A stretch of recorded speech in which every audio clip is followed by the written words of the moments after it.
প্রিয় দর্শক, আপনাদের আমন্ত্রণ জানাচ্ছি চ্যানেল 24 নিয়মিত আয়োজন ইস্পাহানি মির্জাপুর চা মুক্ত কণ্ঠে। আপনাদের সাথে আছি মাকসুদুন নবী। আমাদের আজকের আলোচনার বিষয় অধ্যাদেশ অনিশ্চয়তা। এই বিষয়ে আলোচনা করার জন্য আমাদের স্টুডিওতে উপস্থিত হয়েছেন দুজন সম্মানিত অতিথি। পরিচিত হতে চাই তাদের সঙ্গে। আমাদের সঙ্গে আছেন সালেউদ্দিন সিফাত, যুগ্ম সদস্য সচিব, এনসিপি। এর পরপরই আছেন জনাব শাহেদ আলম, সাংবাদিক এবং বিশ্লেষক। এছাড়াও দর্শক আমাদের সঙ্গে অনলাইনে যুক্ত হবেন দুজন অতিথি। তার মধ্যে আছেন সালাউদ্দিন আইয়ুবী, সংসদ সদস্য, বাংলাদেশ জামায়াত ইসলামী, এবং যুক্ত হবেন আমাদের সঙ্গে অনলাইনে আজিজুল বারী হেলাল, তথ্য বিষয়ক সম্পাদক, বিএনপি। আমরা স্টুডিওতে যারা আছেন তাদেরকে দিয়ে শুরু করতে চাই। শুরুতেই শাহেদ আলম, আপনার কাছেই আসতে চাই। যে আলোচনা এখন রাজনীতির মাঠে সংস্কার এবং সংস্কারের লেটেস্ট আলাপ হচ্ছে অধ্যাদেশ। বলা হচ্ছে যে কার্যকারিতা হারাতে যাচ্ছে অন্তর্বর্তী সরকারের যে নেওয়া অধ্যাদেশগুলো, তার মধ্যে 20টি, তো যার মধ্যে গুম অধ্যাদেশ, গুম প্রতিরোধ অধ্যাদেশ, যার মধ্যে আছে দুদক অধ্যাদেশ, সুপ্রিম কোর্ট সচিবালয় অধ্যাদেশ, এমন অনেকগুলো গুরুত্বপূর্ণ অধ্যাদেশ আছে যেগুলো বাস্তবায়ন না হওয়া নিয়ে এক ধরনের হতাশা আছে বিরোধী দলের মধ্যে, ছাত্র জনতা যারা প্রতিনিধিত্ব করেছিলেন গণঅভ্যুত্থানে তাদের মধ্যে। আমরা আলাদা আলাদা করে অধ্যাদেশগুলো, কোন কোন অধ্যাদেশগুলো বাতিল হচ্ছে সেগুলোর পেছনে কি যুক্তি আছে আলোচনা করব। শুরুতে আপনার কাছে যেটি জানতে চাই যে এই 20টি অধ্যাদেশকে কেন বাছাই করা হলো বাতিল করার জন্য? আপনাকে অনেক ধন্যবাদ। আমার হয়তো একটু জানতে হবে যে স্পেসিফিক কোন 20টি অধ্যাদেশ বেছে নেওয়া হয়েছে বাতিল করার জন্য, কিন্তু বিষয় যেটা হলো এর মধ্যে গণভোট অধ্যাদেশ সম্ভবত পড়ে গিয়েছে, আমি যতটুকু শুনেছি। এখন বাতিল, আপনার কি মনে হয় যে ইউনূসের সরকার এবং তাদের যে আনহোলি নেক্সাস, সংস্কারের নামে রাষ্ট্র পরিচালনার যেসব আনএথিক্যাল এবং নন প্র্যাকটিক্যাল বিষয়গুলো সংযোজন করেছিল, একটা 2/3 মেজরিটির ল্যান্ডস্লাইড ভিক্টোরিয়ালা পাবলিক ম্যান্ডেটের একটা সরকার ঠিক সেই অনুযায়ী আইনগতভাবে চলতে বাধ্য, মানে এটা আমরা এক্সপেক্ট করতে পারি, এবং একটা সেকশন, পলিটিক্যাল একটা সেকশন তারা আশা করতে পারে, এবং সেই আশাটা করার তাদের দোষের কিছু না, তারা এই স্বাধীনতা তাদের আছেই। কিন্তু রাষ্ট্র পরিচালনা তো একটা দুরূহ ব্যাপার, তাই না? যদি এটা সহজই হইতো তাহলে তো ডক্টর ইউনূসের সরকার ফেল করতো না। সেই দুরূহ ব্যাপারটা আমি চাইলেই তো আমি বললাম কথার কথা, মানে টেলিভিশন পরিচালনা যদি এত সহজ হইতো তাহলে তো সালাউদ্দিন সিফাতকে এনে বসাই দিলেও আপনার টেলিভিশন চলতো। নিশ্চয়ই টেলিভিশন যারা পরিচালনা করান তারা জানেন যে এখান থেকে ম্যানেজমেন্ট কি হবে, বিজ্ঞাপন কোত্থেকে আসবে, ফাইন্যান্স কোত্থেকে আসবে, কিভাবে রাজনৈতিক চাপ নিয়ন্ত্রণ করতে হবে, ডিজিএফআই কিংবা অন্য পলিটিক্যাল চাপ নিয়ন্ত্রণ করতে হবে। This are management issues, right? এটা বাইরে থেকে যে কাউকে বসায় দিলেই এটা প্রতিষ্ঠান চলে না। তো বাইরে থেকে যারা বসে বাংলাদেশ রাষ্ট্রের প্রতিষ্ঠান চালানোর চেষ্টা করেছে তারা তো প্রতি পদে পদে ফেল করেছে, রাইট? কিছু সাকসেস যে নেই তা না। যেমন আমরা সংস্কার নিয়ে যেসব কথাবার্তা বলি, নারী সংস্কার কমিশনের যে বিষয়টা আসলো এবং শিক্ষা সংস্কার কমিশনের যে বিষয়টা আসলো, দেখা গেল যে শুরুতেই বিরোধিতার কারণে তারা ব্যাকডাউন করলো, তারা পরাজিত হলো এবং দুটা জিনিসকে তারা বাদ দিয়ে দিল। তো আমাদের কি শিক্ষা সংস্কার হয়েছে কিনা ইউনূসের আমলে? আমাদের কি নারী সংস্কার হয়েছে কিনা ইউনূসের আমলে? সংস্কার বলতে যে বিষয়গুলো, পুলিশ সংস্কারের কথা, আইন সংস্কারের কথা, আদালত, আমি শেষ করি, যে বিষয়গুলো তারা পারে নাই, তাদের ম্যান্ডেট ছিল করার কিন্তু পারে নাই। এখন সেই কারণে আমি বলছি যে রাষ্ট্র পরিচালনায় যারা অভিজ্ঞ, প্র্যাকটিক্যাল এক্সপিরিয়েন্স থেকে যারা দেখেছে যে না, এই বিষয়গুলো আমি যেভাবে ইউনূস এবং তার আনহোলি নেক্সাস চেয়েছে আমি এইভাবে করতে পারবো না বলেই লক্ষ মানুষের সামনে তারা নোট অফ ডিসেন্ট, অর্থাৎ দ্বিমত পোষণ করেছে। সেই দ্বিমত পোষণকৃত বিষয়টাই জুলাই জাতীয় সনদ নামে লক্ষ মানুষের সামনে টেলিভিশনে সবার সামনে স্বাক্ষরিত হয়েছে, এবং তারা স্টিল বলছে যে আমরা প্রত্যেকটা ওয়াদা বাস্তবায়ন করব আমাদের এই সনদে যা আমরা বলেছি। যেই জায়গাগুলো তারা পারবে না, যেটা চাপিয়ে দিতে চেয়েছে ইউনূস সরকার, যেটা ইউনূস সরকার নিজে পারে নাই, একটা পলিটিক্যালি পাবলিকলি ইলেক্টেড গভর্নমেন্টের উপর চাপিয়ে দিতে চেয়েছে, সেই জায়গাগুলোতে তারা বিরোধ মনে করছে যে না, এইভাবে রাষ্ট্র, ওনাদের অপরিপক্কতা এবং এটাকে কি বলে, তাদের যে দক্ষতার অভাব থেকে বিষয়গুলো চাপিয়ে দিয়েছেন। কিন্তু আমরা রাষ্ট্র পরিচালনা করতে যেহেতু করছি, অতীতের অভিজ্ঞতা, বর্তমানে ভবিষ্যতের রূপরেখা, তাদের রাজনৈতিক ম্যান্ডেট, এটাকে কি বলে, প্রতিশ্রুতি, এগুলো বাস্তবায়ন করতে যেই জায়গাগুলোতে তারা বাধার সম্মুখীন হবে বলে মনে করছে এবং নোট অফ ডিসেন্ট সহ যেই জায়গাগুলো তারা বলেছিল কিন্তু তাদের মতামতকে উপেক্ষা করে যেগুলো আদেশ হয়েছে সেই সব জায়গাগুলোতে তারা পরিবর্তন আনার চেষ্টা করছে এবং এটাকে মনে করছে না যে এটা বাধ্যক তারা। কেননা রাজনৈতিকভাবে আমি বারবার যেটা বলি যে রাষ্ট্রের সার্বভৌম ক্ষমতা হচ্ছে জনগণ, জনগণ সকল ক্ষমতার উৎস। সেই জনগণ যখন পার্লামেন্টারি নির্বাচনে 2/3 মেজরিটি দিয়ে একটি দলকে ক্ষমতায় পাঠিয়েছে, তার মানে তাদের যে কর্মপরিকল্পনা, আস্থা এবং প্রতিশ্রুতি, তার উপর আস্থা রেখেছে। সেই আস্থার প্রেক্ষিতে তারা রাষ্ট্র পরিচালনা করতে জুলাই চাচ্ছে। সনদের উপরেও তো জুলাই সনদে স্বাক্ষর করেছে, সেখানেও তো জনগণ বিএনপির উপরে আস্থা রেখেছে। হ্যাঁ হ্যাঁ, এটা নিয়ে কোনো দ্বিমত নেই। দেখুন, এটা একটি শুভঙ্করের ফাঁকি আমি বলবো, এবং সালাউদ্দিন সাহেব যেটা বলেছেন যে ঐতিহাসিক প্রতারণা। কেননা আপনি যখন কোটি মানুষের সামনে স্বাক্ষর করলেন, যে জিনিসটা উপস্থাপন করলেন, সেখানে আমাকে দেখালেন যে এই হলো তোমার স্যাম্পল, অর্থাৎ তুমি যেটা স্বাক্ষর করতেছো এখানে তুমি যেভাবে বলছিলে নোট অফ ডিসেন্ট সেভাবে স্বাক্ষর করেছো। প্রত্যেকটা অধ্যাদেশে আপনার কাছে যদি ডকুমেন্টস থাকে, লেখা থাকবে, লেখা আছে যদি এই সংবিধান সংশোধনের বিষয়ে ঐক্যমত হয়েছে 30টা দল, তবে 2টি রাজনৈতিক দল নোট অফ ডিসেন্ট দিয়েছে। এই নোট অফ ডিসেন্টের নিচে লেখা আছে স্টার চিহ্নিত দিয়ে, যদি কোনো রাজনৈতিক দল জনগণের ম্যান্ডেট পায় এবং তারা যদি তাদের নির্বাচন ইশতেহার পূর্বে নিজস্ব ওয়াদা করে, তাহলে সেই মোতাবেক তারা কাজ করিবে।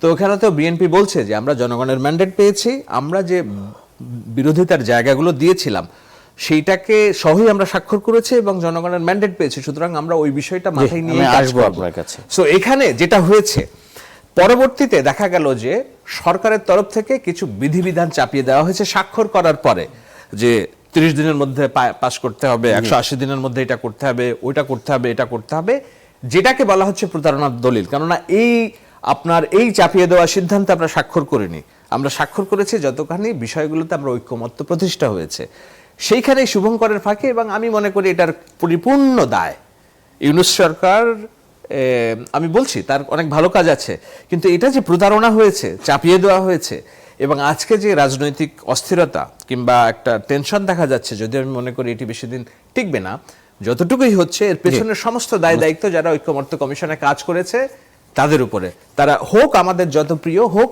আমাদের যত শ্রদ্ধাভাজন, কিন্তু তারা এইটার সম্পূর্ণ ডিবাকেলের দায় দায়িত্ব তাদের উপরে বর্তায়। সালাউদ্দিন সিফাত, আপনার কাছে আসবো।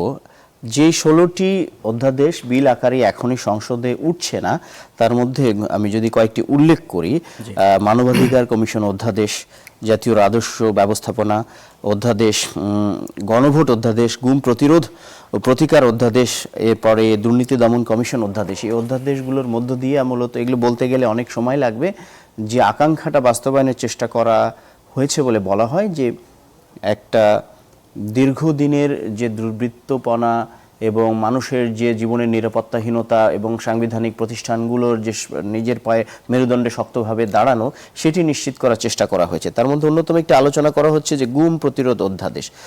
গুম প্রতিরোধ অধ্যাদেশ বাস্তবায়নে বিএনপির কেন সমস্যা থাকবে আপনার মনে হয়? আপনাকে ধন্যবাদ। আপনার সাথে যারা সহালোক আছেন আমার এখানে, সবাইকে আমার সালাম এবং শুভেচ্ছা। শাহেদ আলম ভাইয়ের সাথে বসছি, শাহেদ আলম ভাইয়ের সাথে বসলেই আমার বুকটা দূর দূর করে কেঁপে ওঠে। ওনার যুক্তির শানিত তরবারির আঘাতে কখন ছিন্ন বিচ্ছিন্ন হয়ে যায়।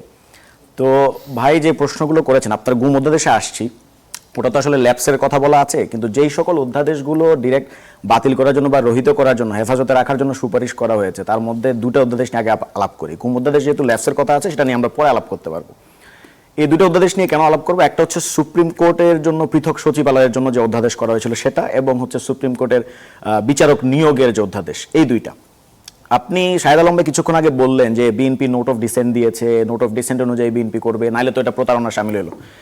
এখন দেখেন, এই 2টা অধ্যাদেশের ক্ষেত্রে বিএনপির কোনো নোট অফ ডিসেন্ট নাই। First of all, supreme court সচিবালয় অধ্যাদেশ জুলাই জাতীয় সনদের 52 নম্বর ধারায়, 52 নম্বর দফায় কিন্তু এইটা নিয়ে আলাপ আলোচনা করা আছে, এবং সেখানে বিএনপির কোনো নোট অফ ডিসেন্ট নাই। একদিকে বিএনপি বলছে যে তারা যেই সব জায়গায় কোনো নোট অফ ডিসেন্ট নাই সেগুলোকে তারা দাড়ি কমা সহ অক্ষরে অক্ষরে পালন করবে, অন্যদিকে দেখা যাচ্ছে তাদের সংসদীয় কমিটি থেকে এই সুপ্রিম কোর্ট সচিবালয় অধ্যাদেশটাকে রহিত করার জন্য সেখানে প্রস্তাব তোলা হয়েছে। আচ্ছা, এখন এই সুপ্রিম কোর্ট সচিবালয় অধ্যাদেশ কেন প্রয়োজন? সেটা হচ্ছে আগে আমরা দেখতাম যে অধস্তন আদালতের যারা বিচারক ছিল তাদের বদলিজনিত কারণ, তাদের পদোন্নতি কিংবা তাদের রায়কে প্রভাবিত করতে হচ্ছে আইন মন্ত্রণালয়, এবং বিএনপির অসংখ্য নেতাকর্মী এটা শিকার হয়েছেন। তৎকালীন আইনমন্ত্রী ফোন দিয়ে যদি জামিন করাইতো তাহলে জামিন হইতো, নাহলে জামিন হইতো না, এই ধরনের একটা ব্যবস্থা ছিল। তো অন্তর্বর্তীকালীন সরকারের যদি অসংখ্য ড্রব্যাকস থাকে, সেটব্যাকস থাকেও, তার মধ্যে একটা গুরুত্বপূর্ণ কাজ হচ্ছে কিন্তু এটা যে সুপ্রিম কোর্টের জন্য আলাদা করে সচিবালয়টাকে প্রতিষ্ঠা করা। তো বিএনপি তার কোনো জুলাই সনদে 52 দফার মধ্যে এই ব্যাপারে তার কোনো নোট অফ ডিসেন্ট নাই। ইনফ্যাক্ট বিএনপির রাষ্ট্র মেরামতের 31 দফা রূপরেখার মধ্যে কিন্তু এই সুপ্রিম কোর্ট সচিবালয় প্রতিষ্ঠা করার ইশতেহার রয়েছে, ঘোষণা রয়েছে। আজকে সেই অধ্যাদেশ রহিত করার জন্য সংসদীয় কমিটি থেকে প্রস্তাব করা হচ্ছে। আরেকটি গুরুত্বপূর্ণ অধ্যাদেশ কোনটা? সেটা হচ্ছে সুপ্রিম কোর্টের বিচারক নিয়োগের যে অধ্যাদেশটা। এতদিন আমরা যদি দেখতাম, আপনি যদি সংবিধানের আপনি যদি আর্টিকেলগুলো মিলাই পড়েন 48(3) এবং হচ্ছে 95, তাহলে মনে হবে যে আসলে বিচারপতি নিয়োগ দেন, সুপ্রিম কোর্টের বিচারপতি নিয়োগ দেন হচ্ছেন প্রধানমন্ত্রী, রাষ্ট্রপতি এবং বলা হয় যে প্রধান বিচারপতি পরামর্শক্রমে, এগুলো কিছুই না, বরং নিয়োগটা দেন হচ্ছে বেসিক্যালি প্রধানমন্ত্রী।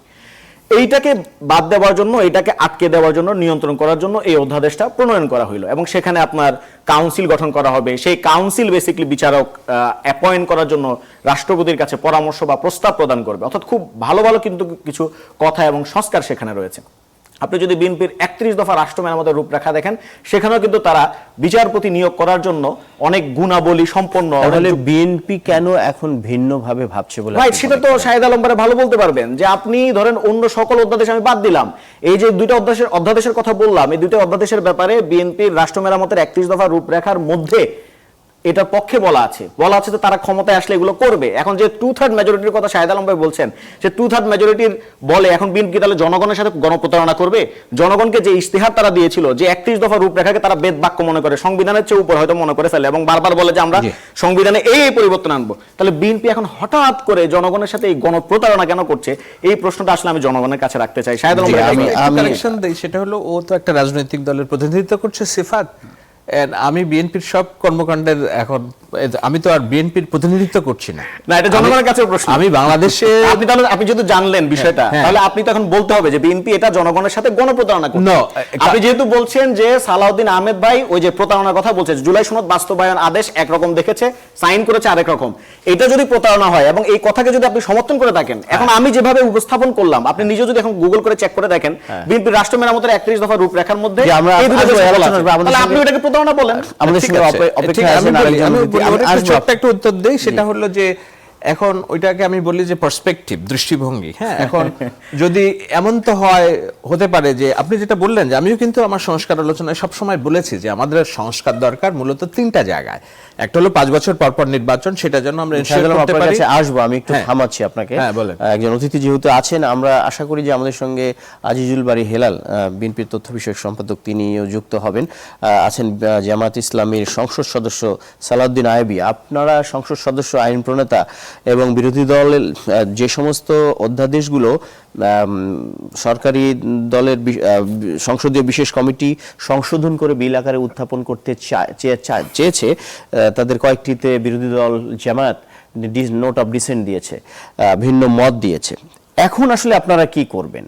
এই যে 4টি অধ্যাদেশ রহিত করা হয়েছে এবং 16টি বিল আকারে তোলাই হবে না, এখন আপনারা বিরোধী দল হিসেবে আসলে কি পদক্ষেপ নেবেন? আগামীকালকে 11 দলের একটি প্রতিবাদ সমাবেশ আছে পল্টনে।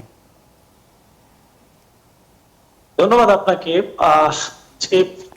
গতকালকে যে বিলগুলো সংসদে উত্থাপিত হয়েছে, সেই বিলগুলো পূর্ণাঙ্গ রূপে আনুষ্ঠানিক ভাবে উপস্থাপন করার জন্য মন্ত্রী পরিষদের সদস্যদেরকে আগামী রবিবার থেকে আনুষ্ঠানিকভাবে মাননীয় স্পিকার আনুষ্ঠানিক প্রস্তাব দিয়েছেন। সেগুলো আনুষ্ঠানিক উত্থাপন হলে পরে আসলে একেবারে ক্লিয়ার হওয়া যাবে কোন বিষয়টি সেখান থেকে তারা কাটছাট করতে চাচ্ছে, কোন বিষয়টি রাখতে চাচ্ছে। এছাড়াও বিলগুলো আনুষ্ঠানিকভাবে আমাদেরকে সংসদ সদস্যদেরকে প্রোভাইড করা হয়েছে। পাশাপাশি একটা বিশেষ কমিটি হয়েছিল, বিশেষ কমিটির বৈঠকে আনুষ্ঠানিকভাবে বাংলাদেশ জামাত ইসলামী এবং এনসিপি প্রতিনিধিরা সেখানে ছিলেন, বিরোধী দলের সংসদ সদস্যরা সেখানে ছিলেন। তারা যে কথাগুলো বা প্রস্তাবগুলো সেখানে দিয়েছিলেন, সেখানে জামাত ইসলামীর বেশ কিছু নোট অফ ডিসেন্ট রয়েছে। পাশাপাশি বিএনপির পক্ষ থেকে আপনি যেগুলো বললেন যে প্রায় 20টা প্রস্তাব, 16টা প্রস্তাব, 16টাকে মানে সংসদে তারা উত্থাপন না করার ব্যাপারে সিদ্ধান্ত গ্রহণ করেছে। কিছু কিছু প্রায় 15টাতে তারা সংশোধন সহকারে উত্থাপন করতে চাচ্ছে, আর বাকিগুলো তারা সবগুলোই অ্যাজ ইট ইজ সেটা উপস্থাপন করতে চাচ্ছে। সব কিছু মিলিয়ে একটা যদি প্যাকেজ হিসেবে আপনি এক বাক্যে বলেন, তাহলে আসলে বিএনপি তার সুবিধার জন্য যতটুকু প্রয়োজন ঠিক সেটাকে রেখে, আর তার জন্য সামান্য ধরনের কোনো বেরিয়ার হতে পারে এর সবটুকু বিএনপি তার জায়গা থেকে বাদ দিচ্ছে। এখানে দেশের জন্য, দেশের জনগণের জন্য কোনটা প্রয়োজন, দীর্ঘদিনের একটা পুঞ্জীভূত বাংলাদেশের যে সমস্যা সমাধানের জন্য কোনটা প্রয়োজন, এইটা কোনোভাবে এখানে দেখা হয়নি। খেয়াল করে দেখেন আপনি যে এই বিষয়গুলো বিল আকার আগে আজকে উপস্থাপিত হয়েছে, এর ম্যাক্সিমাম বিলই কিন্তু সংস্কার কমিশন যে বারবার বসে বছরের পর বছর প্রায় 1.5 বছর ধরে ঘন্টার পর ঘন্টা মিটিং করেছে, সেগুলো সেইখানে অনেক বিষয় কিন্তু আলোচিত হয়েছে। আলোচনার প্রেক্ষিতে তৎকালীন সরকার হয়তো এই বিষয়গুলোকে আনুষ্ঠানিকভাবে বিল আকারে আমাদের জন্য রেখে গিয়েছে, সংসদ সদস্যদেরকে জন্য তার এটা পাশ করানোর জন্য, কিন্তু এগুলো নিয়ে যে একেবারেই তখন আলোচনা হয়নি, রাজনৈতিক দল কিছুই জানে না, রাজনৈতিক দলের এখানে কোনো কনসেন্স ছিল না, বিষয়টা এরকম নয়। এখানে বিএনপি, জামাত, অন্যান্য এনসিপি সহ অন্যান্য সকল দলের এক ধরনের প্রচ্ছন্ন কনসেন্স সেখানে ছিল, কারণ সংস্কার কমিশনের অনেক বিষয় নিয়ে বিস্তর আলোচনা হয়েছে, আলোচনার ভিত্তিতে এগুলো হয়েছে। ইভেন যেটা নিয়ে সবচেয়ে বেশি এখন আলোচনা হচ্ছে গণভোটের আদেশ। এই আদেশ প্রস্তাবনা, গণভোটের প্রস্তাবনা এবং আদেশের প্রস্তাবনা সরাসরি এসেছে যিনি এখন সবচেয়ে বেশি বিরোধিতা করছেন, সালাউদ্দিন আহমেদ, তার কাছ থেকে। তিনি গণভোটের প্রস্তাবনা করেছেন, গণভোট কোন দিন হবে, জাতীয় নির্বাচনের ভোট কোন দিন হবে, এই প্রস্তাবনা তিনি করেছেন। আমি কি আইয়ুবী ভাইকে একটু থামাবো? জি জি, না সুলতান আইয়ুবী ভাই, আপনাকে আমি বলি, এখানে মনে হয় কি কথা বলতে চান শাহেদ আলম। এখানে আপনাকে ধন্যবাদ, আপনি সংসদ সদস্য যেহেতু বিষয়টা বুঝবেন। আমার মনে হয় যে এখানে আপনারা ওই যে চিলে কান নিয়ে গেছে বলে একটা জিনিস হয়, গণভোট নিয়ে আপনাদের ভ্রান্ত ধারণাটা ওই জায়গায় পৌঁছেছে। প্রথম কথা হচ্ছে আপনার শরীরে রোগ হয়েছে, আপনি এক্সাম্পল দিয়ে বুঝায়, আপনার শরীরে রোগ হয়েছে, সেই রোগ ছাড়ানোর জন্য আপনার ইনজেকশন দরকার, একটা ওষুধ আপনার শরীরে প্রবেশ করানো দরকার। আমাদের রাষ্ট্র ব্যবস্থা সাংবিধানিকভাবে একটি সরকার পালিয়ে যাওয়ার কারণে একটা শূন্যতা সৃষ্টি হয়েছে, সেই জায়গায় আমাদের আরেকটা পার্লামেন্টারি ডেমোক্রেসিতে যাওয়ার দরকার, আমাদের কিছু রাষ্ট্রের সংস্কার দরকার, বুঝেন বিষয়টা। সেই ওষুধ আপনার শরীরে প্রবেশ করানোর জন্য আপনার দরকার নিডল, ইনজেকশন। নিডেলকে আপনি এক নিডেল 2 বার ব্যবহার করবেন, 3 বার ব্যবহার করবেন, 4 বার ব্যবহার করবেন, না এক নিডেল একবারই ব্যবহার করবেন? আমি শেষ করি। আপনার ইনজেকশনের সিরিঞ্জ, নিডেল একবারই ব্যবহার করতে হবে, এইটা ব্যবহার করার পর এটার কার্যকারিতা শেষ। গণভোট হচ্ছে বাংলাদেশ রাষ্ট্রের সংস্কার বলেন আর পার্লামেন্টারি ডেমোক্রেসিতে প্রত্যাবর্তনের যে মাধ্যম, সেইটার জন্য গণভোট একটা মাধ্যম। এটার জন্য রাষ্ট্রপতি তার অভিপ্রায়ে একটা আদেশ দিয়েছে, সেই আদেশটা ব্যবহৃত হয়ে গিয়েছে অধ্যাদেশ। এটা অর্ডিন্যান্স না, এটা আদেশই। অধ্যাদেশ নাম বলছেন আপনি, এটাকে আপনাকে বুঝতে হবে। অধ্যাদেশ জারি করতে পারে আনসার। তাহলে আমি কি সালাউদ্দিন আইয়ুবী, আমি শেষ করি, আজিজুল বারী ভাই আছে, আমি শেষ করি। আমি বলছি যে নিডলটা একবার ব্যবহৃত হয়ে গিয়েছে, তার অর্থ এই না যে আপনার শরীরের রোগ বালাই ঠিক হবে না। আমরা আসবো, আমরা সালাউদ্দিন আইয়ুবী আপনার কাছে আসবো, একটু স্টাডি করার সুযোগ হয়েছে। দেখেন মানে আমাদের সঙ্গে যুক্ত হয়েছেন তথ্য বিষয়ক সম্পাদক আজিজুল বারী হেলাল। আপনার কাছে আসবো সালাউদ্দিন আইয়ুবী। জনাব হেলাল, আপনি নিশ্চয়ই আলোচনা শুনছিলেন, আমরা আরো আগে থেকে আপনাকে যুক্ত করার চেষ্টা করছিলাম। আমরা একটা বিরতিতে যাব, বিরতির পরে এসে আপনার কাছে বিস্তারিত শুনবো। তার আগে এই অংশে আপনার কাছে যেটি জানতে চাই, আপনি সে আলোচনা শুনছিলেন, আলোচনা কেবল জমে উঠছে। এই যে 20টি অধ্যাদেশ বাতিল হতে যাচ্ছে, যেটি নিয়ে রাজনৈতিক মহলে ব্যাপক আলোচনা, এবং যেটি যদি গুম প্রতিরোধ অধ্যাদেশে যেটি বলা হয়েছে যে গুম থেকে সব ব্যক্তিকে সুরক্ষা দেওয়ার জন্য আন্তর্জাতিক কনভেনশনের বিধানাবলী বাংলাদেশের আইনি কাঠামোতে অন্তর্ভুক্ত করার জন্য এই অধ্যাদেশ করা হয়। এতে গুমকে চলমান অপরাধ হিসেবে সংজ্ঞায়িত করা হয়। হ্যাঁ, বিএনপির বহু নেতা তো গুমের ভিকটিম, তাহলে বিএনপির এই গুম প্রতিরোধ অধ্যাদেশ সহ অন্যান্য যে আলোচিত অধ্যাদেশগুলো বিএনপি কেন সেটির পক্ষে নয়? দেখুন, আমরা এখানে সবাই মুক্তভাবে আলোচনা করছি, কিন্তু বিষয়টা যদি আপনারা অন্তর্নিহিত বিষয়গুলো আমরা সবাই জানতাম, তাহলে এই ভুল মেসেজটা মানুষ পেত না। যেমন জুলাই সনদ বিএনপি নাকি বাস্তবায়ন করবেন না, এই ভুল মেসেজ কিন্তু বাজারে ছাড়া হয়েছিল। আমরা সেটা পরিশুদ্ধ করেছি যে না, বিএনপি জুলাই সনদ বাস্তবায়ন করতে চায়। এখন আসেন অধ্যাদেশের ব্যাপারে। 20টি অধ্যাদেশ উত্থাপন করা হচ্ছে না, তার মধ্যে 16টি অধ্যাদেশ স্বয়ংক্রিয়ভাবে আপনার তার কার্যকারিতা, তার ডেট এক্সপায়ার আর কি আপনার যে তত তারিখের মধ্যে তোলার দরকার ছিল। যখন এই 133টি অধ্যাদেশ জারি হয়েছে, তারপর থেকে আপনার সর্বশেষ তারিখ তো 12ই এপ্রিল, মানে এখনো তারিখ আছে, কিন্তু অলরেডি 20টার মধ্যে 16টার আপনার স্বয়ংক্রিয়ভাবে বাতিল হয়ে গেছে। এটা সাংবিধানিকের যে একটা সময় ছিল, সে সময় বাতিল হয়ে গেছে। তারপরেও বিএনপি বলেছে যে এই 16টা যেটা স্বয়ংক্রিয়ভাবে বাতিল হয়ে গেছে, অটোমেটিক্যালি বাতিল হয়েছে, এইগুলো নিয়ে আমরা পরবর্তীতে আরো আলোচনা করে বিল আকারে উত্থাপন করব। আর যে 4টি ব্যাপারে জামাত নোট অফ ডিসেন্ট দিয়েছে যে কেন এই 4টি উঠানো হবে না, আমাদের বক্তব্য হলো 4টির মধ্যে আপনি গুম প্রতিরোধের একটা কথা বলেছেন, তাই না? আপনার কথার সাথে একমত। এই বিষয়টাকে অধিকতর পর্যবেক্ষণ করে আমরা বিল আকারে উত্থাপন করব। শুধু গণভোট অধ্যাদেশটা, ওটা বলা হয়েছে, একজন বক্তা মনে হয় বলছে, সেখানে রাইটলি বলছে যে গণভোট অধ্যাদেশটা আপনার তার কার্যকারিতা হয়েছে 12ই ফেব্রুয়ারি যে ভোটটা হলো, এই ভোটের ফলে গণভোটের আর প্রয়োজন হচ্ছে না। পরবর্তীতে যদি গণভোট আমাদের সংবিধানে আনতে, আমরা বিল আকারে আবার আনবো, আরো অধিকতর পর্যালোচনা করে। কারণ একটা মনে রাখবেন যে আপনি যে অধ্যাদেশ দিলেন সেটা অটোমেটিক্যালি আইন হয় না, সেটাকে আইন করতে হয়। যেমন গণভোটের রায় হয়েছে জুলাই সনদ বাস্তবায়ন করবেন, তার মানে দ্যাট ইজ নট ল, এটা আইন না, এটাকে আইন বানাতে হবে। হেলাল, আপনাকে এখানে আমি একটু বিনয়ের সাথে থামাচ্ছি। আমরা একটা ছোট্ট বিরতি নিব, বিরতির পরে সেই আলোচনা করব। আপনারা 4জনই আমাদের সাথে আছেন। আমরা কথা বলছি অধ্যাদেশ অনিশ্চয়তা এই প্রসঙ্গে। আমাদের সঙ্গে অনলাইনে যুক্ত আছেন বিএনপির তথ্য বিষয়ক সম্পাদক জনাব আজিজুল বারী হেলাল এবং জামায়াতের সংসদ সদস্য সালাউদ্দিন আইয়ুবী, এবং স্টুডিওতে 2জন অতিথি আমাদের সঙ্গে আছেন। আমরা আজিজুল বারী হেলাল আবারও আপনার কাছেই আসতে চাই। সরকার গঠনের পরপর যখন বিএনপি তার ইশতেহার বাস্তবায়নের দিকে যাচ্ছে, ফ্যামিলি কার্ড, ফার্মার কার্ড এবং খাল খনন সহ অন্যান্য প্রকল্পগুলো বাস্তবায়ন করা শুরু করেছে, এমন একটা বিএনপির জন্য ইতিবাচক সময়ে এই যে অধ্যাদেশ এবং সংস্কার কার্যক্রমকে কেন্দ্র করে বিএনপি কেন এরকম একটা বিতর্কে মধ্য দিয়ে আসলে যাচ্ছে? না, দেখুন, আপনাকে জিনিসটা বুঝতে হবে। আমরা তো প্রমাণ করেছি যে জুলাই সনদ বাস্তবায়নের ব্যাপারে আমাদের আন্তরিকতা সবচেয়ে বেশি। এতদিন যে বক্তব্য তুলে ধরা হয়েছিল তা ভুল, এখন তো প্রমাণ হলো। আপনি যদি প্রশ্ন করেন, তাহলে আমি অনেক টেলিভিশন টকশোগুলো বলেছি যে জুলাই সনদ বাস্তবায়নে বিএনপি সবচেয়ে বেশি অঙ্গীকারবদ্ধ, এবং সেটা প্রমাণ হয়েছে। এখন আপনি অধ্যাদেশ নিয়ে বলছেন, দেখেন 133টি অধ্যাদেশ আপনার 30 কার্য দিবসের মধ্যে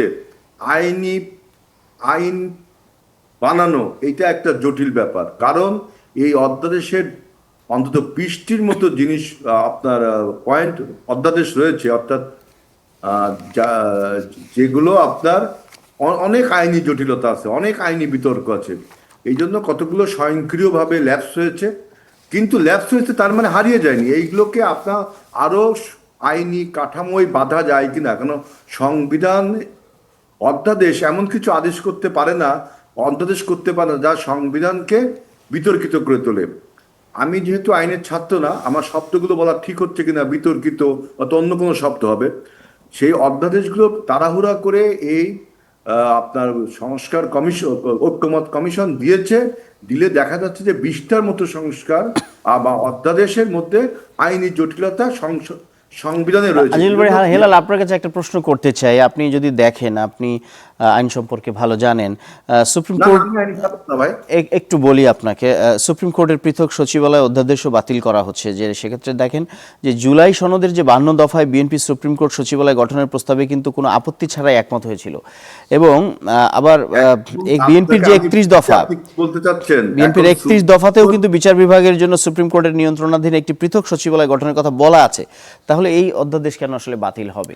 না, সেই অধ্যাদেশে যেভাবে বলা হয়েছে সেইভাবে সংবিধানের সাথে সামঞ্জস্য হয় না, এই জন্য বলা হয়েছে এইটা রাখেন, এইটা আমরা আরো অধিকতর যুক্তিসঙ্গত শব্দ ব্যবহার করে সংবিধানের সাথে সামঞ্জস্য করে আমরা আবার আইনি আকারে এটা তুলবো, বিল আকারে তুলবো, বিএনপি তুলবে, বিএনপি বলছে ওইগুলো আমরা আবার তুলবো, তুলে সেগুলো আপনার আইনি কাঠামো দিব। এমন কিছু তুললে এটা কিন্তু পরে আপনি আইন যদি বানাতে না পারেন, কারণ আইনি সাংঘর্ষিক হয়, তখন কিন্তু আবার হাইকোর্টে চ্যালেঞ্জ হবে এগুলো।